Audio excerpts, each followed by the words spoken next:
Selamat pagi, perkenalkan saya Monica Tinesia Mulyawan dari Universitas Ciputra, jurusan Manajemen.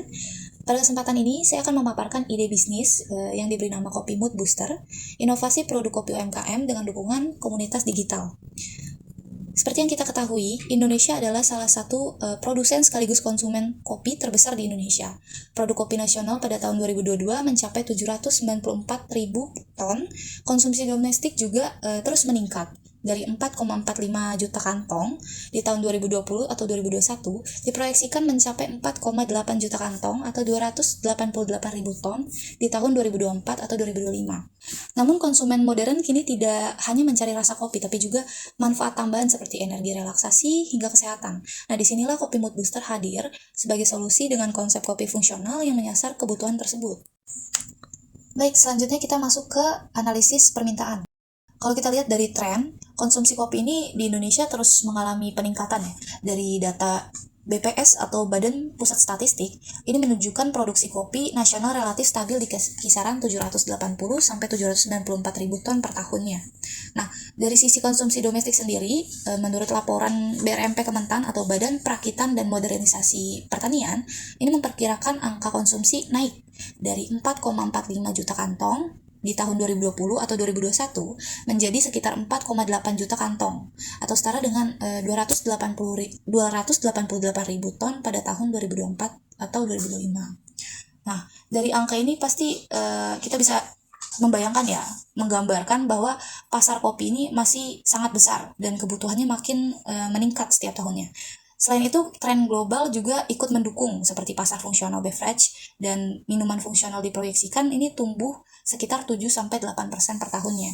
Bahkan ada survei yang menunjukkan sekitar 60-73% konsumen global ini bersedia membayar lebih untuk produk yang tidak hanya enak tapi juga bermanfaat bagi kesehatan.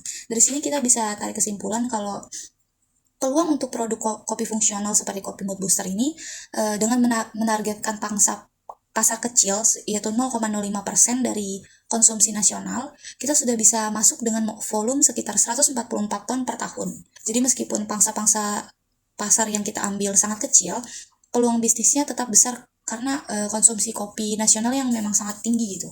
Ditambah lagi konsumen muda saat ini tidak hanya mencari kafein atau manfaat dari sekedar kafein, tapi juga manfaat tambahan seperti energi, relaksasi, dan juga mood booster. Di sini produk kopi ini akan mengisi gap pasar tersebut. Lalu ada analisis penawaran. Kalau kita bicara tentang penawaran atau kompetitor, mari kita lihat apa yang ada di pasar saat ini. Yang pertama ini ada dari brand kapal api contohnya ya. Ini hampir semua orang kenal brand ini karena produk mereka ini terkenal murah, gampang didapat di warung, tapi biasanya hanya berfokus ke kafein gitu. Belum ke manfaat yang fungsional. Kedua ada brand dari kopi kenangan atau Starbucks atau dan lain-lainnya. Mereka ini punya image lifestyle yang sangat kuat ya. Minuman Starbucks biasanya sering dianggap bagian dari gaya hidup urban, tapi harganya relatif mahal seperti yang kita tahu dan tidak semua orang bisa beli tiap hari seperti itu. Dan yang ketiga ada UMKM kopi lokal. Banyak warung kopi atau roastery kecil yang punya rasa-rasa autentik khas daerah. Namun sayangnya seringkali mereka lemah di bagian branding, apalagi kalau memberikan value fungsional itu kayaknya belum saya temui ya. Jadi kalau kita lihat secara keseluruhan, belum ada pemain yang benar-benar menggabungkan kopi fungsional dengan komunitas digital sekaligus membawa misi pemberdayaan UMKM.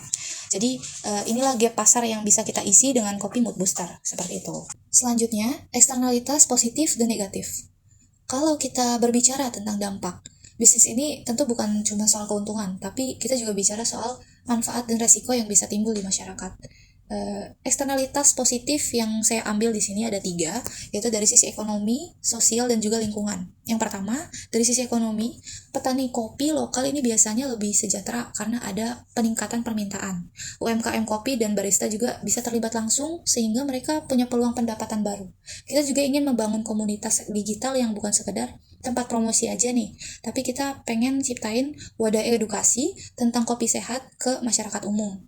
Jadi bayangin kalau misalkan ada platform online tempat orang bisa belajar berapa takaran kopi yang baik, bagaimana cara menyeduh yang sehat, atau sampai ke diskusi tips mengenai menjaga energi tanpa overdosis kafein, seperti itu.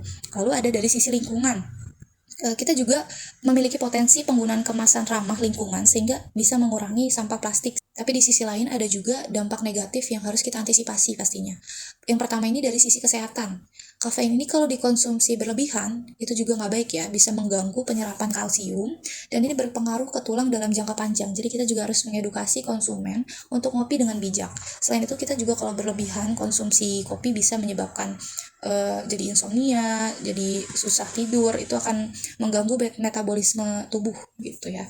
Jadi efeknya jangka panjang. Yang kedua dari sisi ekonomi. Sebagai kopi fungsional dengan bahan premium, harga produk ini relatif tinggi sehingga lebih terjangkau oleh kelompok menengah ke atas. Hal ini membatasi akses pasar yang lebih luas gitu. Yang ketiga ada dari sisi lingkungan. Penggunaan kemasan sekali pakai ini memiliki potensi menambah timbunan sampah plastik jika tidak dikelola dengan baik. Dan bisa menjadi isu lingkungan serius ya di tengah meningkatnya konsumsi. Maka dari itu kita harus mengelola dengan baik gitu, karena dampaknya cukup serius untuk lingkungan. Karena itu sejak awal kita perlu strategi mitigasi, misalnya kayak buat kampanye edukasi porsi ngopi sehat, atau kayak memakai kemasan ramah lingkungan yang bisa didaur ulang. Sebagai penutup, mari kita lihat gambaran besarnya pasar kopi Indonesia itu sangat besar ya, dan terus akan meningkat setiap tahunnya. Tapi kalau kita perhatikan, belum ada nih pemain yang benar-benar menggabungkan kopi fungsional dengan komunitas digital serta dukungan UMKM. Jadi disinilah Kopi Mood Booster punya peluang besar. Bukan hanya sekedar produk untuk mencari profit, tapi juga membawa dampak sosial bagi petani dan UMKM. Dampak ekonomi dengan penciptaan peluang usaha baru, dan bahkan dampak lingkungan kalau kita bisa menjaga konsistensi dengan kemasan ramah lingkungan. Because the true innovation is when a cup of coffee not only wakes the body, but also the one that awakens opportunities. Terima kasih, sekian dari saya. Saya harap dengan inovasi ini dapat mendorong kreativitas dalam industri kopi dan bisa menjadi inspirasi untuk melihat kopi bukan hanya sekadar minuman, tapi juga menjadi peluang untuk membawa dampak positif yang lebih luas.